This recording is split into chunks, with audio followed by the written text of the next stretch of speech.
I always thought that buying our dream house would be the peak of my life. It had everything. A front porch big enough for summer barbecues, a backyard where our kids could one day play, and a quiet street lined with maple trees. For a while, it felt like we were living the American dream. But dreams can turn sour faster than you'd think. The trouble started when the economy took a hit. My job in construction management, once stable and even lucrative, suddenly vanished. Projects were canceled left and right, and within weeks, I was jobless. Losing that paycheck felt like the ground had opened beneath me. With a $300,000 mortgage hanging over our heads, the timing couldn't have been worse. Liza, my wife, was doing her best. She'd been working part-time at a local boutique, but it barely made a dent in our bills. Groceries, utilities, car payments, it all added up, and with my severance drying up faster than we expected, things were starting to look grim. Every day, the mail brought another late notice or a threat from the bank. The thought of losing the house made my stomach churn. I spent my nights glued to the laptop, scouring job boards, sending out resumes, and writing cover letters. But opportunities were slim. My industry had taken a bigger hit than I realized, and jobs that matched my skills were few and far between. I couldn't help but feel like I was failing. The weight of it all was crushing. Watching Liza quietly stress over the bills, feeling like I'd let her down. Our conversations grew shorter, filled with unspoken tension. She'd mentioned needing to run errands or visit her sister, but I could sense something was off. I chalked it up to stress. We were both drowning in it. Then came the letter from the bank, a bright red stamp declaring "Final Notice" in bold letters. It felt like a punch to the gut. If we didn't pay up soon, we'd lose everything. I tried to stay optimistic for Liza's sake, but every passing day chipped away at me. Nights turned into endless loops of worry. What would happen if we had to leave? Where would we go? Would this break us? Liza seemed more distant than ever. She started leaving the house more often, always with vague explanations. Just running errands, she'd say, or meeting a friend. At first, I didn't question it. Maybe she just needed a break from the pressure. But as the weeks went by, her absences grew longer. And then there were the little things, like how she'd suddenly startle when her phone buzzed or how she'd turn the screen away from me. It was subtle, but enough to plant a seed of doubt. One night, after hours of fruitless job hunting, I found myself alone in the living room. The laptop's blue glow was the only light in the room, and exhaustion hung heavy on me. Liza's phone was on the coffee table, buzzing softly with a new notification. I tried to ignore it, but curiosity got the better of me. I'd never felt the need to check her phone before. We'd always trusted each other. But something about her recent behavior, the secrecy, the distance, gnawed at me. I picked it up and opened the message. It was from someone named Mark. The words on the screen made my chest tighten. "You ready for the next payment?" My mind raced. Payment for what? And why would Liza be handling something like this without telling me? It felt like a bad dream, but the chill that ran down my spine was all too real. I put the phone down, my hands shaking. 100 questions flooded my mind. Was this about money? Was she trying to help us in some way? Or was it something worse? My gut told me not to jump to conclusions, but the anxiety bubbling inside me wouldn't let me rest. I needed answers, but I wasn't sure I was ready to hear them. The next few days were a blur of unease and suspicion. I couldn't shake the message from Mark or the ominous feeling that there was more going on than Liza let on. She kept leaving the house for hours at a time, and her explanations felt rehearsed. My instincts were screaming at me to find out the truth. One evening, as Liza grabbed her purse and said she'd be home late, I decided to follow her. It felt wrong, like I was crossing a line, but the knot in my stomach told me I didn't have a choice. I waited until she pulled out of the driveway, then got into my car and kept a safe distance. My pulse raced as I trailed her through town. She drove to the edge of the city, stopping at a sleek black sedan parked in an empty lot. A man stepped out, tall, well-dressed, with a confident air that made my blood boil. Liza greeted him with familiarity, and they talked briefly before getting into his car. I felt a pang of dread as they drove off, heading toward the downtown area. I stayed behind, careful not to lose them, until they pulled up in front of a high-end hotel. My heart sank as they disappeared inside. I sat there, frozen, trying to process what I'd just seen. The hotel's glowing sign felt like a mockery, a glaring symbol of betrayal. Questions swirled in my mind. What was she doing here? Who was this man? Was it really about money, or was there something else? I couldn't bring myself to confront her that night. Instead, I drove home, replaying the scene over and over. The next morning, I approached her carefully, trying to mask the tension bubbling inside me. I told her I had swung by my friend's house the previous evening, a place she knew well, as it was only a block away from the hotel. Casually, I mentioned spotting her walking into the hotel with a man I didn't recognize. Her eyes flickered with surprise, but she quickly composed herself. She explained, with a measured calmness, that she had a business meeting in the hotel restaurant. Her tone was firm, almost rehearsed, and it left me uneasy. I wanted to push further, to ask why she hadn't mentioned it before, but her clipped responses and the way she avoided my gaze made it clear she wasn't ready to talk. The air between us felt heavier than ever, and I decided to hold my questions for now. Later that day, while Liza was out, I decided to dig deeper. Her laptop was open on the kitchen counter, and I hesitated for a moment before opening her email. Most of it was mundane, work updates, subscription notices, but one thread caught my eye. It was from Mark. Attached to one of his messages was a document, a bank transfer receipt. My heart pounded as I opened it. The amount was staggering. $50,000. The sender? Mark. The recipient? Liza. I stared at the screen, trying to make sense of it. Why would she need that kind of money? And what were the terms of this loan? My mind raced with possibilities, none of them good. It was clear she'd kept this from me, but the why was still a mystery. The receipt raised more questions than it answered, and I felt the weight of betrayal settling on my chest. Determined to get to the bottom of this, I decided to confront Mark directly. I found his contact information in the email thread and called him, arranging to meet at a nearby coffee shop. When I arrived, he was already there, exuding the same smug confidence I'd seen at the hotel. He greeted me with a knowing smirk, as if he'd been expecting this. I wasted no time, diving straight into the questions that had been haunting me.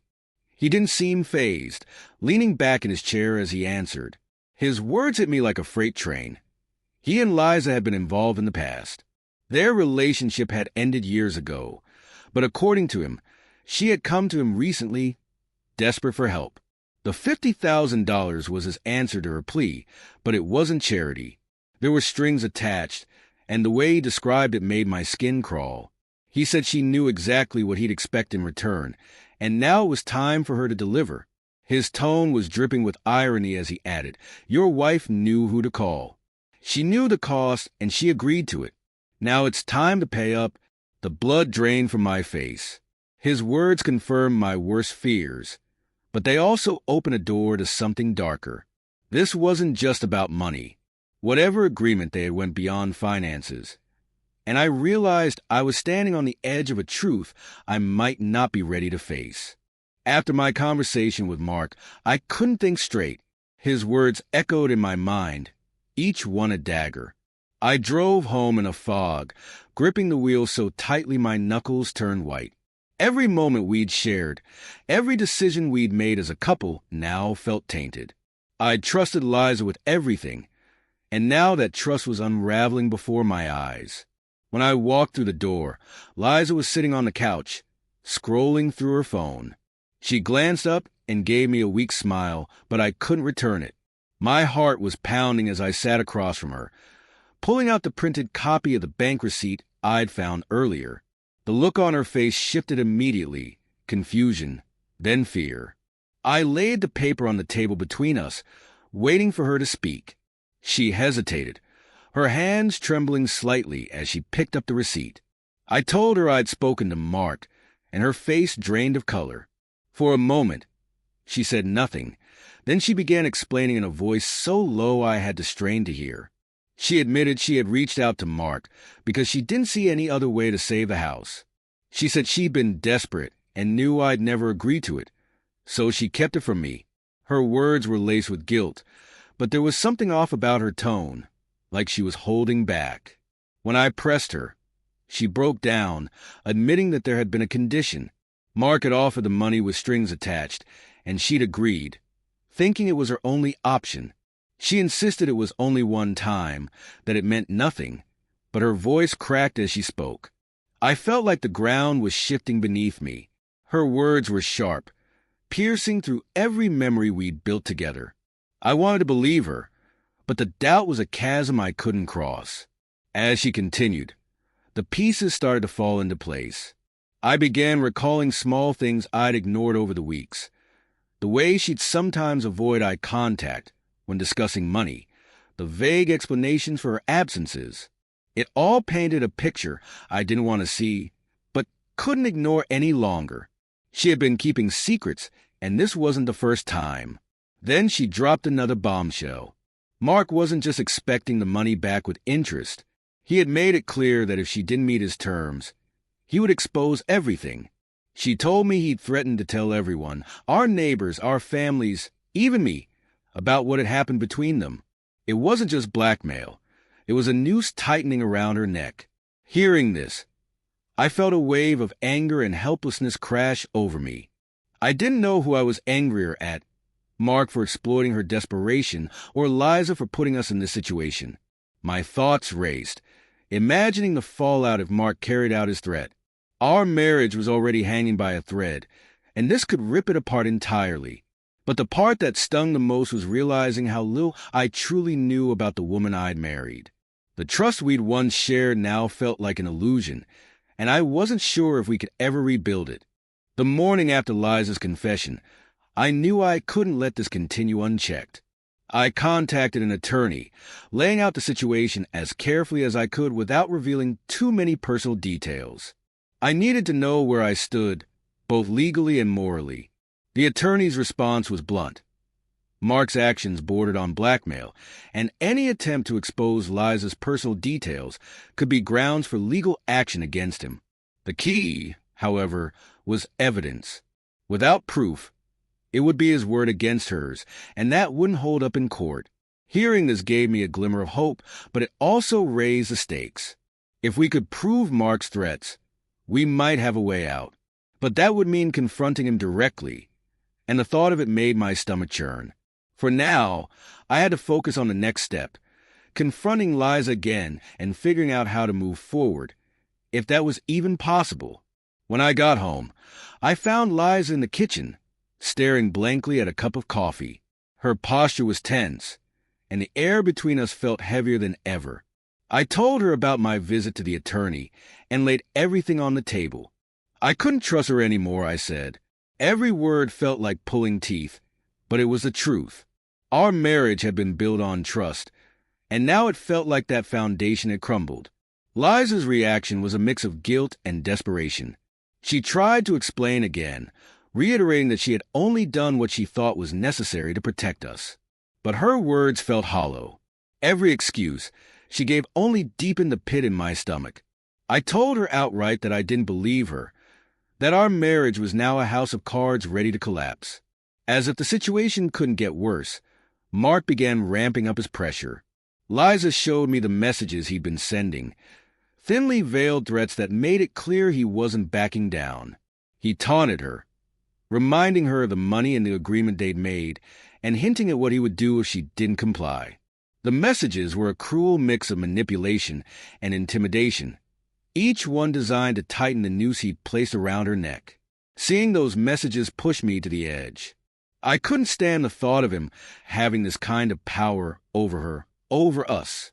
But as furious as I was with Mark, I couldn't ignore the part Liza had played in all of this.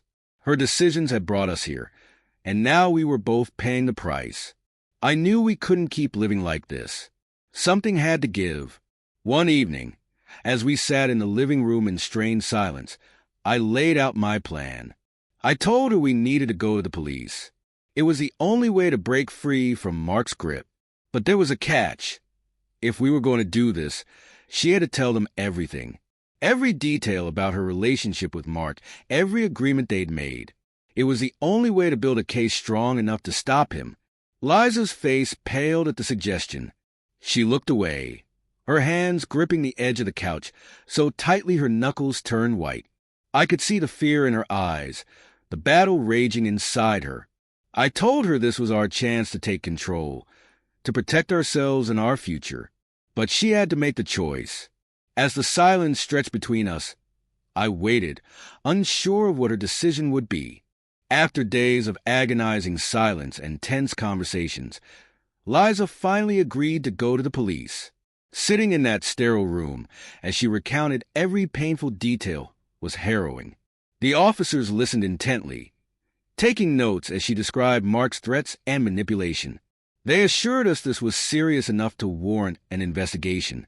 Hearing that gave me some relief, but it didn't erase the damage already done. The police opened a case against Mark for blackmail, and though it was a step forward, it didn't solve the deeper problem between me and Liza. Every time I looked at her, all I could see were the cracks in our marriage. Trust was a fragile thing, and ours had been shattered. That night, I told her I needed space. I packed a bag and moved into the spare bedroom, the weight of that decision pressing heavily on me. It wasn't just about the betrayal. It was about figuring out if we had anything left to rebuild. Liza didn't take it well. She'd try to talk to me, pleading for us to work through this together. She insisted that everything she'd done had been out of love for our family. She explained how she'd felt cornered, watching me struggle with the weight of our financial troubles and fearing we'd lose the house. Her voice cracked as she admitted she'd made a terrible mistake, one born out of desperation rather than malice. She told me she had always been terrified of instability, a fear rooted in her childhood. I listened, but her words didn't land the way she hoped. I wasn't ready to forgive, not yet. I told her as much, explaining that I needed time to think. This wasn't something that could be fixed with an apology or a promise to do better. The trust we'd lost wasn't something we could just wish back into existence. For now, I thought it was best if we took a break to figure out where we stood. She cried when I suggested we temporarily separate, but she didn't fight me on it. Deep down, I think she knew it was the only way forward. We worked out a plan. Liza would stay in the house with the kids, while I found a short-term rental nearby. It wasn't ideal, but it gave us both the space we needed to reflect. In the meantime, I threw myself into job hunting with renewed determination. If nothing else, I wanted to fix the financial mess we were in, even if our marriage couldn't be saved. A week into our separation, I got a call from an old friend who worked at a large construction firm. He'd heard I was looking for work and said there was an opening on his team. It was more than I dared hope for, a stable position with a good salary and benefits. Meeting him for coffee to discuss the details felt like a glimmer of hope in the middle of all the chaos. The offer wasn't just a lifeline for our finances. It was a chance to regain some control over my life. But even as I sat across from my friend, nodding at his enthusiasm and imagining a path forward, a nagging thought lingered in the back of my mind. Fixing our financial problems was one thing. Fixing my marriage, that was another matter entirely. I wasn't sure if Liza and I could ever rebuild what we'd lost. The job offer felt like a new beginning, but the question of whether I could trust her again remained unanswered, hanging over me like a shadow I couldn't escape.